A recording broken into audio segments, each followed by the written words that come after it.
బులెటిన్లో breaking news చూస్తున్నాం. రహదారిపై ప్రయాణిస్తున్న కారుపై పెద్ద పులి ఒక్కసారిగా దాడి చేసింది. ఊహించని పరిణామంతో కారులో ఉన్నవారు భయభ్రాంతులకు గురయ్యారు. ఈ ఘటన నెల్లూరు జిల్లా మర్రిపాడు మండలం కదిరినాయుడుపల్లె అటవీ ప్రాంతంలో జరిగింది. బద్వేల్కు చెందిన 5గురు కారులో నెల్లూరు వెళ్తున్నారు.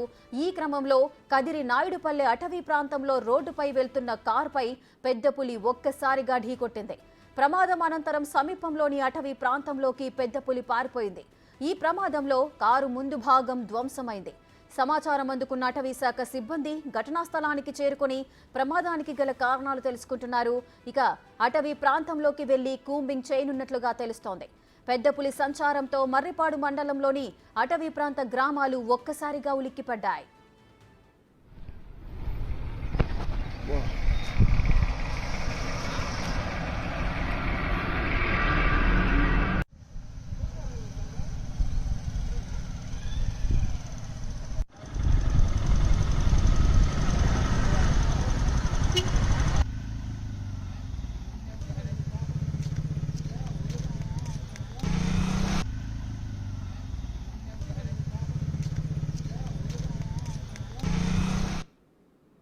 రహదారిపై ప్రయాణిస్తున్న కారుపై పెద్ద పులి ఒక్కసారిగా దాడి చేసింది. దీనికి సంబంధించిన పూర్తి డీటెయిల్స్ మా ప్రతినిధి సురేష్ అందిస్తారు.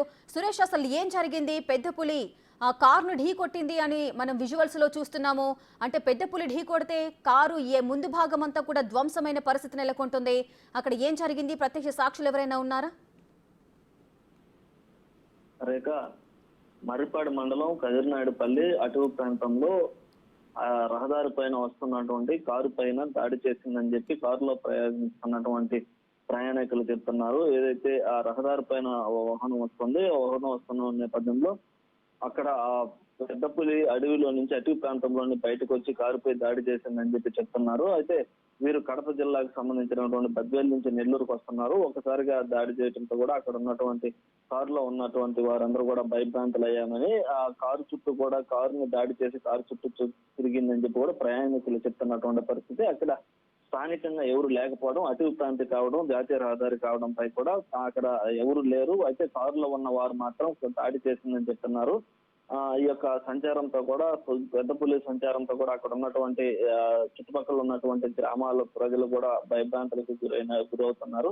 అటవీ శాఖ అధికారులకి ఇటు పోలీసులకు కూడా ఆ కారు లోపల ఉన్నటువంటి నలుగురు ఎవరైతే ఉన్నారో వారు సమాచారం తెలియజేయడం జరిగింది. సమాచారం తెలుసుకున్నటువంటి చుట్టుపక్కల ఉన్న వారంతా అక్కడికి తెచ్చి వెళ్ళి అక్కడ ఉన్నటువంటి విచారణ అయితే చేస్తున్నారు. అసలు పులి దాడి చేసిందా, వేరే ఏదైనా జరిగిందా అనేది కూడా ఇంకా తెలియాల్సినటువంటి విషయం ఉంది. అయితే మొత్తం మీద కూడా అక్కడ ఎవరూ లేకపోవడంతో ఆ యొక్క ప్రయాణికులు చెప్పిందే ఇప్పటి వరకు అయితే నమ్మాల్సినటువంటి పరిస్థితి ఉంది. అయితే వారు ఖచ్చితంగా అది పులి దాడి చేసిందని వారు చెప్తున్నారు. అయితే అక్కడికి చేరుకున్నటువంటి పోలీసులు, ఇటు అటవీ శాఖ అధికారులు కూడా పూర్తిగా అక్కడ ఉన్నటువంటి పులి ఆనవాళ్ళు ఏమైనా ఉన్నాయా అని కూడా గాలిస్తున్నటువంటి పరిస్థితి ఉంది.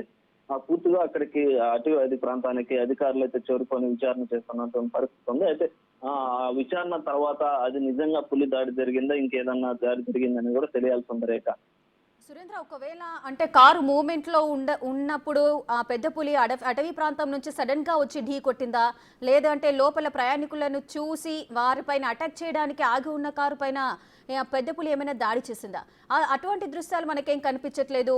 వేగంగా వస్తున్న కారుని ఇంకేదో వేగంగా ఢీ కొట్టినట్టుగా, ఒక వెహికల్ కి ఇంకో వెహికల్ ఢీ కొన్నట్టుగానే మనకు విజువల్స్ చూస్తే అర్థమవుతోంది. నిజంగానే పెద్ద పులి ఢీ కొడితే అంత పెద్ద మొత్తంలో విధ్వంసం జరుగుతుందా? అంటే మీరు చెప్పినట్లు కూడా కొన్ని అనుమానాలు కూడా ఇటు అధికారులు కూడా వ్యక్తం చేస్తున్నారు. పులి దాడి చేస్తే ఆ విధంగా దాడి చేసే పరిస్థితి లేదు.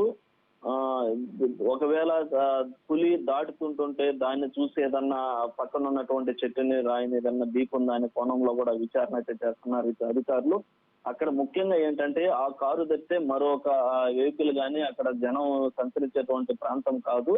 అది రహదారి, ఇటు కడప జిల్లాకి నెల్లూరు జిల్లాకి సంబంధించిన సరిహద్దు ప్రాంతం అది. ఆ ప్రాంతం కాబట్టి ఆ యొక్క కారు ఆ సమయానికి ఆ కారు ఒక్కటే రావడం, అక్కడ పక్కన ఎవరు సాక్షులు ఎవరు లేకపోవడంతో కూడా అక్కడ కారులో ఉన్నటువంటి నలుగురు చెప్పేటువంటి విషయాలని తీసుకొని విచారణ అయితే చేస్తున్నారు. విచారణలో ఇటు పులి దాడి చేసిందా, లేదంటే వేరే ఏదన్నా జరిగిందనే కోణంలో కూడా పూర్తిగా అయితే ఇప్పటికే అధికారులు చేరుకొని విచారిస్తున్నటువంటి పరిస్థితి. అక్కడ ఉన్నటువంటి కారులో ఉన్నటువంటి వారు మాత్రం ఖచ్చితంగా పులి దాడి చేసింది. దాడి చేసి కారు చుట్టూ కూడా తిరిగింది.